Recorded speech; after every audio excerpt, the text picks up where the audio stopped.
Hey guys, tonight we're settling into something a little bigger than our usual royal meltdowns and mismanaged families.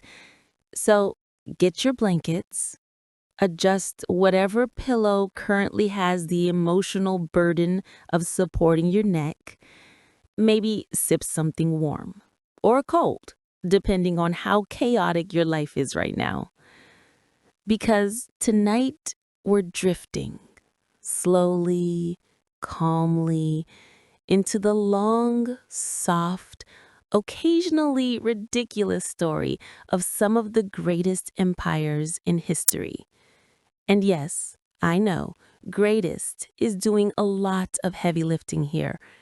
Empires are basically giant historical group projects, complete with overworked administrators, unimpressed peasants, and rulers who were occasionally about as stable as a wet cardboard roof. But we're not here for excitement or moral judgment. We're here for the slow, gentle unfolding of thousands of years of people trying very hard to run huge territories with absolutely zero modern conveniences. So relax, let your brain dim its alertness settings, and let's begin very, very gently with an empire that was old before most royal families figured out which cousin they were legally allowed to marry. The Persian Empire, a Achaemenid edition. Let's float back slowly to around 550 BCE. This was a time when life's greatest luxuries included having grain storage that actually worked and not being invaded every 3 weeks. And into this peaceful but not really landscape walked Cyrus II, better known as Cyrus the Great. And yes, he was actually pretty competent, one of the rare rulers who earned the positive nickname and didn't just force people to say it under threat of grain tax increases. Cyrus started as a modest regional king from a place that most ancient chroniclers weren't even trying to pronounce correctly. Persia, at that time, was less of a flashy empire and more like a regional, we're working on it project. But Cyrus had ambition, soft-spoken ambition in our sleepy version, where nothing happens too fast and everyone walks with that slow, ancient pace that suggests sandals weren't meant for rushing. One of the first things Cyrus did, very calmly, I imagine, was to defeat the Medes, who were technically his overlords. Now, you'd think this would cause a whole lot of chaotic drama, shouting, fires, declarations, and goats running around in confusion, but ancient chroniclers were so surprisingly chill about it that reading their accounts feels like watching someone casually take over a neighboring bakery by saying, "So, this is mine now," and everyone else just nods. After adding the Medes to his little imperial starter kit, Cyrus expanded toward Lydia because the Lydians had wealth, gold, and an unfortunately overconfident king named Croesus, who was known for being spectacularly rich and spectacularly misinformed about prophecies. We'll glide past the battle itself, since you're trying to fall asleep, and I'm not here to pump your adrenaline. But in the gentlest terms possible, Croesus lost pretty badly, and afterwards he reportedly got along with Cyrus quite well, proving that ancient rulers had a very flexible definition of defeat. Cyrus's empire steadily expanded into the vastness of Mesopotamia, which included Babylon.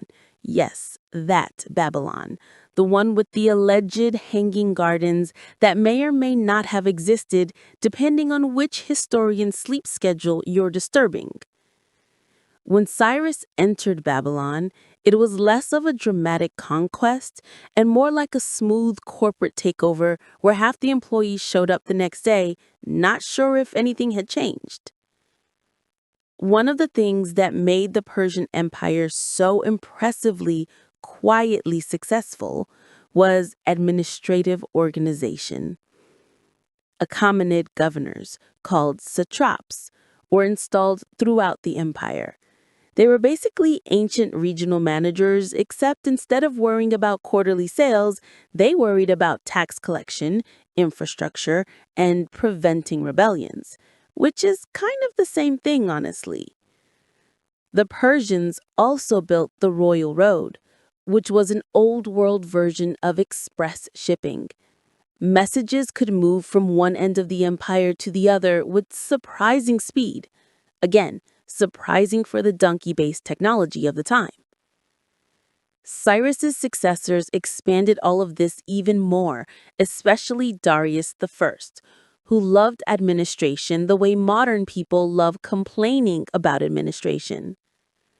By the time we drift past the reign of Darius and his unfortunately named son, Xerxes, who was indeed that Xerxes from the movie you've probably seen, the Persian Empire had become a sprawling, multicultural vastness stretching from the eastern Mediterranean to India. And all of this began with Cyrus, a guy who basically woke up one day and chose found an empire as his main personality trait. Let's float onward. The Roman Empire. Now we glide slowly, gently, toward a place with togas, senators, and a deeply unhealthy obsession with roads. Because, of course, we're talking about Rome. Rome is one of those empires everyone knows at least a little something about. People throw around Latin quotes, admire aqueducts, and occasionally cosplay as legionaries for reasons I'm sure their therapists understand. But before Rome was an empire, it was a small, scrappy kingdom run by a series of kings who had names that make you question whether vowels were optional. Eventually, Rome transitioned from kingdom to republic, which sounds democratic but wasn't really. It was more like an exclusive club where only the old wealthy families got to participate, while everyone else was told to be quiet and pay taxes. But things were stable enough, if by stable you mean they had constant political feuds, family rivalries, and occasional stabbings. All very orderly, in the Roman sense. But let's drift to the moment the Roman Republic finally gave up and embraced imperial status. This, of course, involves Julius Caesar, who had the charisma of a modern influencer and the subtlety of a sledgehammer. We won't hype things up too much, this is a sleepy video after all, but Caesar's rise to power was one long "are we allowed to do that" moment after another. After Caesar's famous end, handled in a very HR has questions manner, his adopted son Octavian took over, renamed himself Augustus, and gently molded Rome into an empire. And by gently, I mean he crushed his rivals like stale breadsticks. But he did it with such calm efficiency that historians tend to call his reign the Pax Romana, or Roman peace, which lasted for about 2 centuries and is essentially the empire's bragging rights.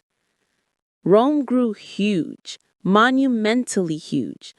At its peak, it controlled everything from the rainy frontiers of Britain, where Roman soldiers probably questioned every life decision that led them to that soggy island, to the wealthy cities of North Africa and the entire Mediterranean shoreline. The empire had roads, thousands of miles of roads. If the Romans had a motto, it was basically, if it doesn't have a road, we will build one. And that's how they connected everything: armies, merchants, gossip, mostly gossip. Administratively, Rome was a masterpiece of organization and stubbornness. Emperors came and went, some stable, some chaotic, and some best described as should not have been allowed near political power or any sharp objects. But the empire itself kept functioning almost like a tired, overworked machine that refused to break down because it had too much paperwork to finish. We'll return to Rome in later parts, drifting through emperors who were questionable at best, but for now, let's float along to another empire that was equally vast but significantly better at peaceful, philosophical vibes. The Maurya Empire. Imagine ancient India around 322 BCE. Envisioned warm air, bustling cities, and philosophical debates that lasted longer than your average modern attention span. Let's settle back in. Sink a little deeper into whatever cozy arrangement of blankets you've committed to tonight, and float onward through the quiet corridors of history. Nothing loud, nothing dramatic, just another slow walk through empires that were, for the most part, too complicated to function but too big to stop existing. We glide now to an empire that technically shouldn't have survived as long as it did, but somehow kept stumbling forward like a very tired immortal being. The Byzantine Empire. So, the Roman Empire broke in half, as empires occasionally do, like someone snapping a giant historical Kit Kat bar.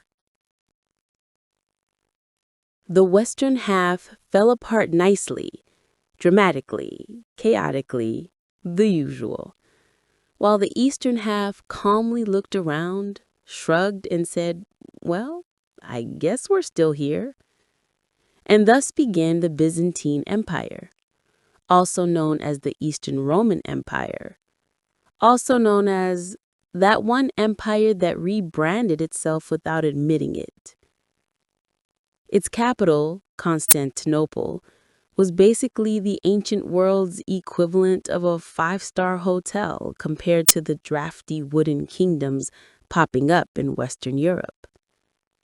It had massive walls, bustling markets, thriving scholars, and enough palace intrigue to fuel several seasons of messy reality TV, but we'll keep that part appropriately sleepy. The Byzantines spoke Greek, wore very shiny clothing, and argued about theology with the level of commitment normally reserved for sports fans. They also had emperors, lots of them, many of whom had approximately the same life expectancy as a soap bubble. But the empire's longevity is impressive. It lasted over 1,000 years. That's a millennium of survival powered by diplomacy, trade, and a healthy dose of pretending Rome hadn't fallen. One of the more well-known emperors is Justinian I, who ruled in the 6th century and had the lofty goal of restoring the entire Roman Empire. You know, casually. Because nothing says modest ruler than trying to reclaim half the known world while also rewriting the legal system from scratch. Welcome back. Just breathe out slowly. Maybe unclench whatever muscle you accidentally tensed somewhere around your shoulders. And let's keep drifting through the world's greatest empires with all the calm energy of someone reading an ingredient label at 2 a.m. Tonight, we're gliding into the age of maritime ambition, powdered wigs, questionable colonial decisions, and rulers who kept insisting they were chosen by destiny while being unable to manage basic personal relationships. So, the usual. We'll continue exactly where we left off. Soft, slow, mildly sarcastic, historically accurate. Let's float onward. The British Empire. Let's drift, very gently, into the foggy British Isles, where it rains just enough to dampen enthusiasm, but apparently not enough to stop anyone from building the largest empire in human history, because that is extremely on brand for them. Now, the early British Empire wasn't exactly glamorous. It started with small coastal outposts that looked like someone's side hobby. The British weren't planning to run a global empire at first. They mainly wanted trade routes, spicy spices, because English cuisine needed all the help it could get, and maybe a strategic island or two. Then something happened that historians like to call naval power, but we can just call it Britain becoming weirdly obsessed with boats. And thus began several centuries of expansion, trade, taxation, colonization, and the British politely showing up everywhere with the energy of, "Oh, sorry, were you using this land? Because it's part of the empire now. Terribly sorry. Tea?" The Victorians especially leaned into empire building like it was a competitive sport. Queen Victoria herself sat through decades of being used as a symbolic figure of imperial glory while wearing enough black mourning fabric to clothe a small nation. Under her reign, the British Empire stretched across every continent except Antarctica, and honestly, they would have claimed that too if the Penguins hadn't been such intimidating negotiators. The famous phrase was, "The sun never sets on the British Empire," which is a poetic way of saying they were basically everywhere, all the time, like the world's first multinational corporation with a side hobby of collecting flags. The empire was a patchwork of territories: Canada, India, Australia, parts of Africa, the Caribbean, bits of Asia, islands nobody had asked for. Honestly, if you threw a dart at a map in the 19th century, you had about a 1 in 4 chance of hitting something painted British red. But the size of the empire didn't mean it was well organized. It was more like a giant historical junk drawer. Some areas were governed directly, others indirectly, others through royal charters, and some were accidentally ignored for decades because Parliament was busy arguing about railroads and sugar tariffs. Eventually, after 2 world wars and a general realization that running the entire planet was exhausting, the British Empire gradually dissolved into the Commonwealth, which is basically the empire's mellowed-out, semi-retired version, like an aging celebrity who doesn't do movies anymore but appears at charity events. Now let's drift from foggy Britain to another maritime giant, the one with big ships, big ambitions, and very big fashion choices. The Spanish Empire. We float south now, into warm Iberian air, where the Spanish Empire rose out of the final stages of the Reconquista, fueled by religious fervor, royal confidence, and the irresistible idea of overseas wealth. If the British Empire was the world's overworked administrator, the Spanish Empire was the dramatic, passionate, occasionally chaotic older cousin who showed up at family events wearing gold embroidery and talking about destiny. After 1492, yes, that 1492, Spain began building one of the first truly global empires. Columbus, of course, arrived in the Americas while insisting the world was smaller than it actually is, which is a very relatable form of overconfidence. Spain quickly established colonies throughout the Caribbean, Central America, South America, and parts of North America. Gold, silver, and questionable decisions began flowing across the Atlantic. Spanish galleons carried wealth so vast, it basically broke Europe's economy at one point. Inflation skyrocketed because Spain brought home more silver than anyone had asked for, forcing the continent to reckon with the monetary equivalent of a Black Friday sale that never ended. The Spanish monarchy, especially under rulers like Charles I, also known as the Holy Roman Emperor Charles V, because he collected titles like Pokemon cards, controlled territories across Europe, the Americas, and even parts of Asia thanks to the Philippines being named after Philip II. Hey guys, welcome back. If you're still awake, congratulations. If you drifted off somewhere around the Greek city-states debating democracy, honestly, that's fair. The Persians would probably drift off too, except maybe Xerxes. He'd demand more pillows. So let's ease into another mellow stroll through history. Tonight, we're gliding into the soft, sandy expanse of the Persian Empire, the Achaemenid one specifically, the OG empire with big robes, bigger beards, and a surprisingly modern PR department. And again, don't worry, nothing dramatic is going to happen here. A few assassinations, yes, but we'll say them quietly, very softly, like a bedtime lullaby of political instability. Just relax, settle in, and let's drift into the ancient world where everyone is somehow both exhausted and extremely ambitious. The Persian Empire begins with Cyrus the Great, a man whose name alone sounds like a prequel saga. Cyrus is remembered as one of history's gentlest conquerors, which isn't a high bar. Most conquerors were like, "Hi, nice city you have there. I'll take it." Cyrus, on the other hand, preferred a more soothing approach. He'd stroll in and essentially say, "Okay, guys, keep your local traditions, worship whoever you want, just pay your taxes, and try not to revolt too loudly."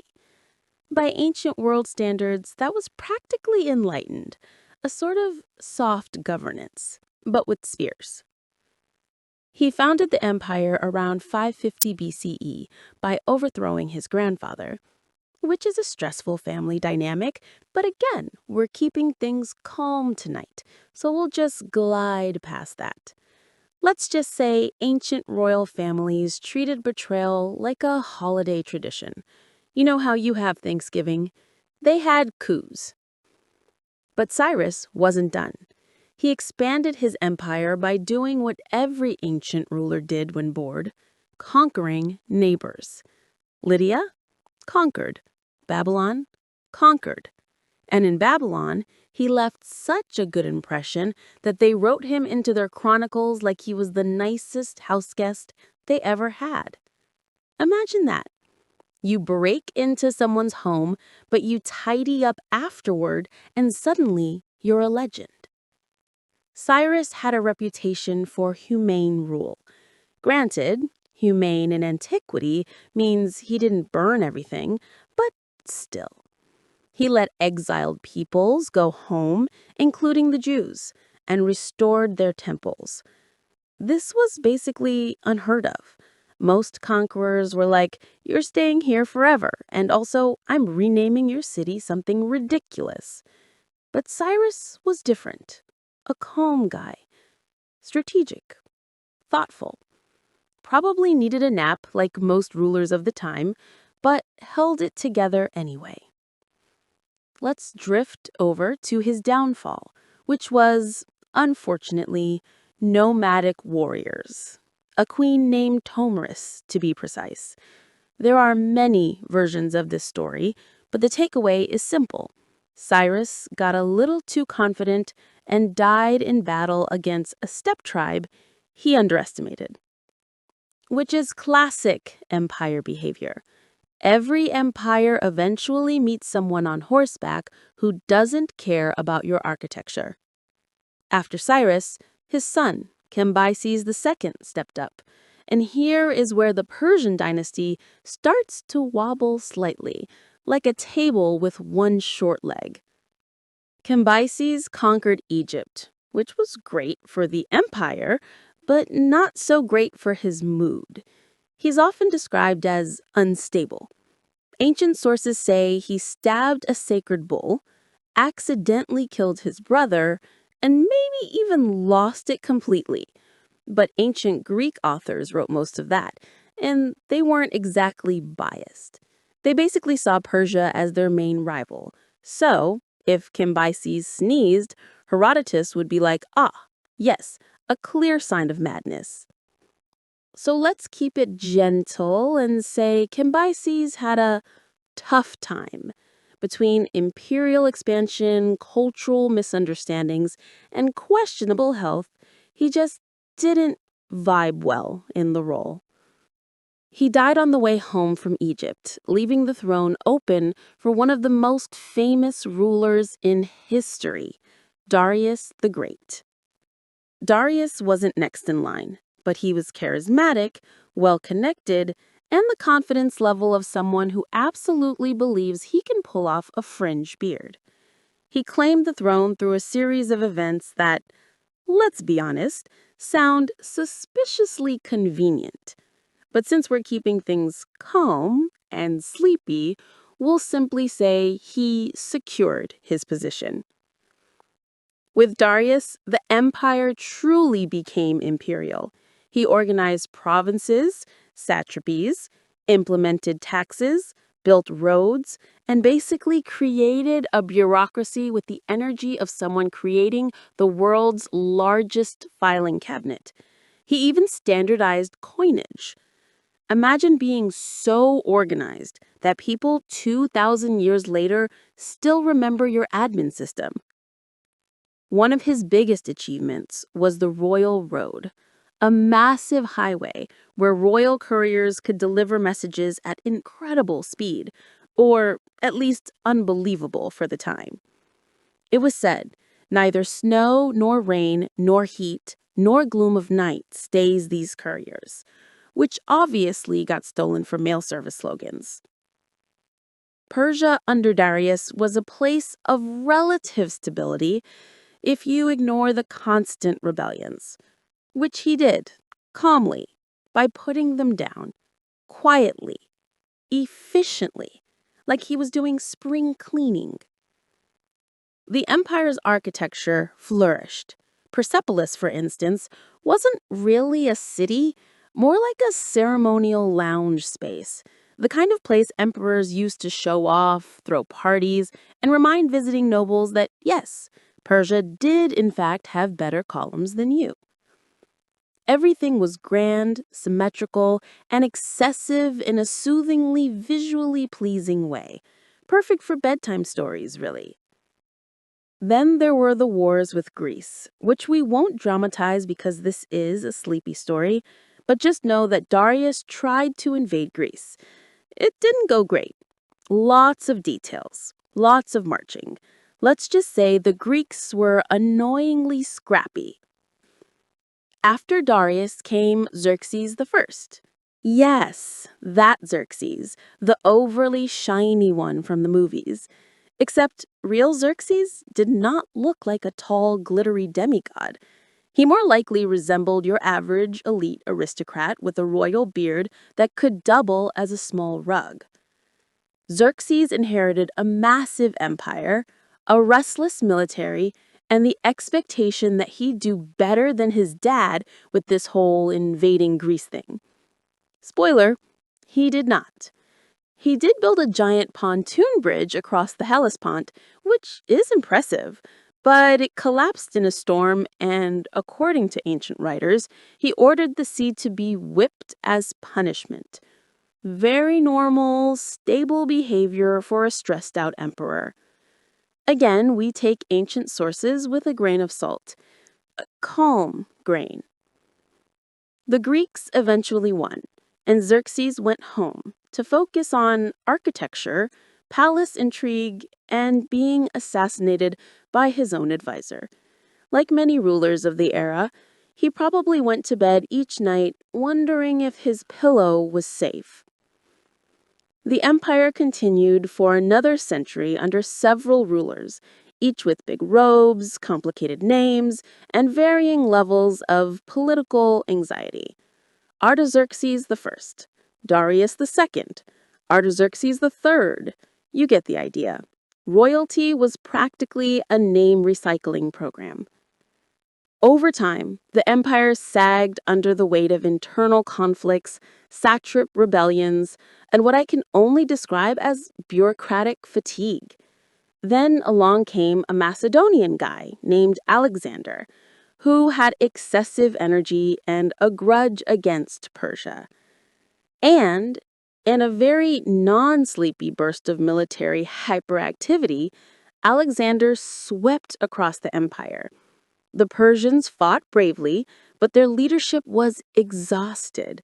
And frankly, no one expected a caffeinated Greek youth to speed run Asia. With the death of Darius III, the Achaemenid Empire ended.